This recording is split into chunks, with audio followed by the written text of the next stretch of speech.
What is up, guys? Alp27HD here, bringing you some more FIFA 13 news. Now, I wanted to just set the record straight, clear things up, all that sort of stuff. My channel is predominantly Ultimate Team. It says it in the title in big, bold letters. Everything Ultimate Team, or everything FIFA Ultimate Team. Basically, I know there's some information been released today during Gamescom for clubs, all that sort of stuff. First and foremost, demos out on the 11th of September, guys. Make a note of that. But I basically want my channel to be about Ultimate Team 13. I want it to be the place you guys go for Ultimate Team 13 news. There's a load of really good directors, like the GCI Messi, who are bringing out information on clubs, that sort of thing, career mode. I know I've dabbled a bit in it with skill games and career mode, but ultimately I want my stuff to be, ironically, about Ultimate Team. So this is the place to come for Ultimate Team news, guys. Twitter, EA have just released a load of information, so let's sit back, let's go through it bit by bit. I don't want to just bring you the news. I'm not one of these that whizzes to get the information out and just parrot fashion the news at you.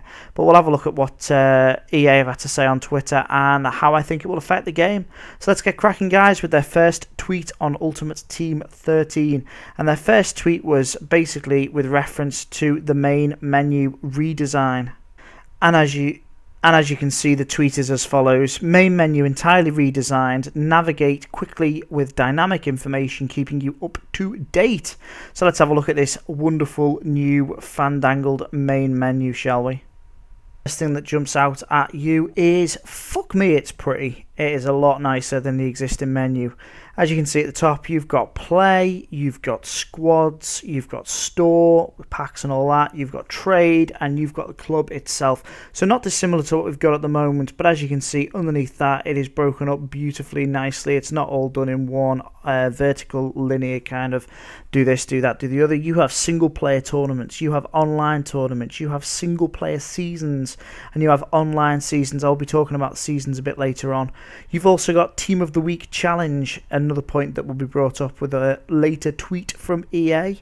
Player Friend Online and Player Friend Squad. All of it is broken down much neater, much tidier. You've got the news on the top right hand side. As always, your team names at the top with, you know, Ultimate Team Founder or Established 2012, whatever you want. God, would we all like to have 2 million plus coins on day one with a record of 1 loss. Wow. You must be really shit to lose with 2 million coins. But sounds a bit like my fucking record. But as you can see, a really nicely laid out, colourful, bright, vibrant main menu. And I think it's the first thing. It's the first thing in a small step to redesign Ultimate Team to be, you know, more dynamic. Changes from the past, because as you know, there wasn't that much change from Ultimate Team 11 to Ultimate Team 12 in terms of main menu and general layout. Although this isn't adding that much, it is pretty, it is colourful, and I'm really pleased with it. I am quite surprised that they've changed it as much as they have, to be perfectly honest. So moving on.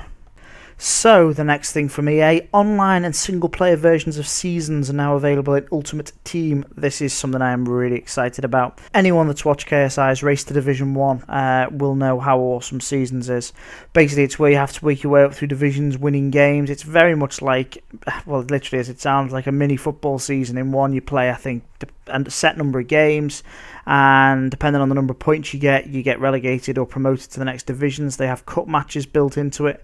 This goes a long way to EA integrating the whole of FIFA. Ultimate Team was very much an individual kind of component that was added onto previous FIFAs.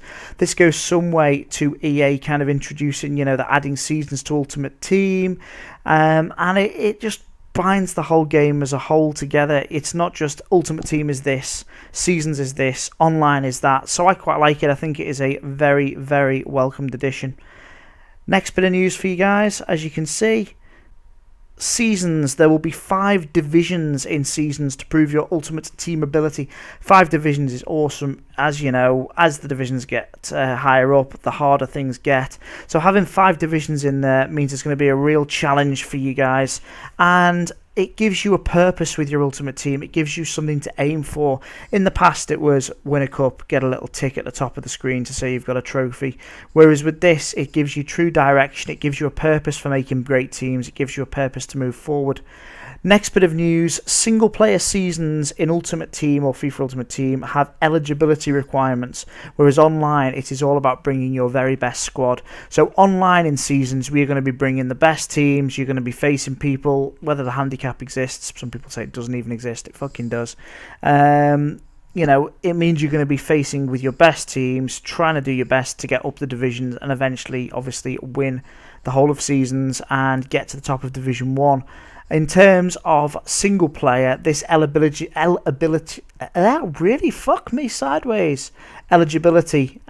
means that you are going to have to probably have, maybe there'll be a all Argentina squad, maybe an all Brazil squad, maybe a bronze requirement, maybe it has to be an all English team, maybe it depends on what's going on. For example, we've had theme specific stuff for the likes of the Euros and things like that.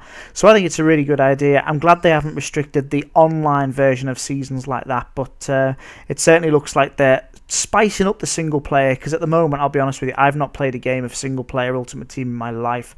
I play Ultimate Team online solely, so this for me might drag me into the single player element of the Ultimate Team mode seasons, which I'm quite excited about, and it's something that I've not got my teeth into in the past, but it would be nice to get my teeth into in the future. Next bit of news, guys, is at the end of every season in FIFA Ultimate Team there will be prizes based on how well your squad performed. I really like this idea. I like this whole idea that EA seems to be bringing in of rewarding players for doing well, rewarding players for putting the time in. You could have played, I've seen Atani's fucking record, he's played like 1,500 games on Ultimate Team. And what's he got to show for it? A load of trophies, a nice record at the top of the screen, but that's about it. Maybe the odd, PSN trophy or Xbox achievement, I think they're called. Whereas with this, you actually will have a tangible prize based on how well you perform. It gives you a purpose, it gives you a reason to push forward and push on. Also, guys, as you can see from the very, very pretty screenshot at the top, we're talking 2,000 coins, championship prizes, all that sort of stuff. So it looks like they're going to reward you with coins, maybe reward you with packs for doing well at the end of each season. Wouldn't it be great if you completed Division 1 or Division 2, or, you got from 5 to 4 and they gave you a couple of free packs? EA have always been accused of being money whores, and yes, they are money whores, but at the same time, they're a business. I work for a business, I've part-owned a business, I understand the way business works. It is all about making money, it's about putting out a good product, note that EA, and basically making money as best you can and as efficiently as you can. So I understand them trying to make money off. I don't begrudge them that at all. But it is nice to give a bit back every now and then, especially for people that have been ploughing effort, time, money into the game.